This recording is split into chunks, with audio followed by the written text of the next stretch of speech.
Hello, I am a nerd, and South Park is at it again with its brand new episode, A Perfect Place for a Towel, as Towley goes to Washington, D.C.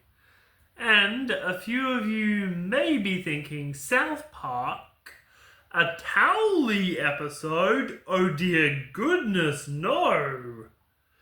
But I promise you, if this season has delivered a banger, has delivered an episode that wasn't a banger so far, go ahead, doubt South Park if this season hasn't delivered.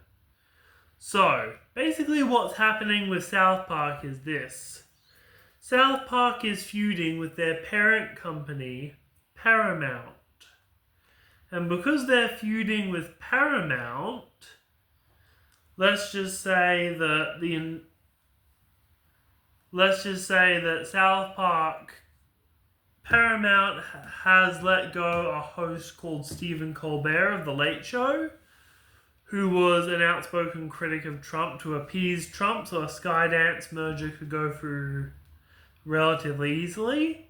And Matt Stone and Trey Parker, because of the streaming wars, they've come out and said, oh no, we're gonna S on Trump all we can.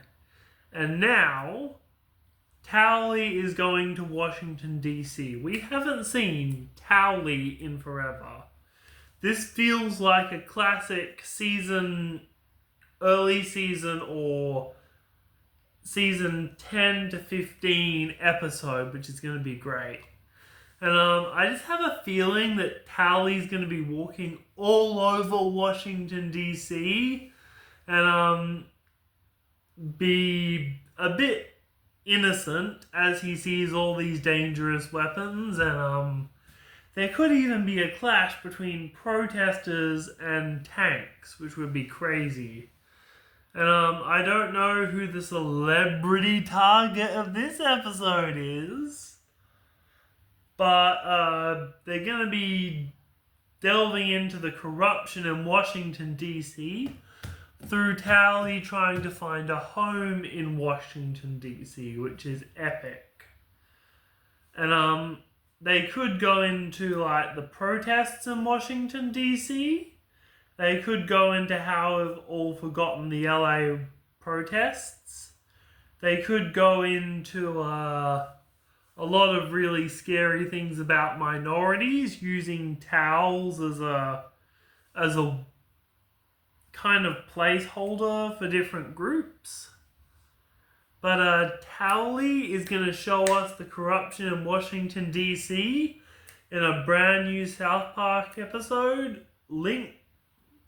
By the way, if you want to ask me absolutely anything before this episode airs, I've got a link in my pinned comment that will show you exactly where to go. We are nerds. By the way, I'm part of a new platform that lets people ask questions about content creators. So if you want to ask a question, right there. Thank you. I'm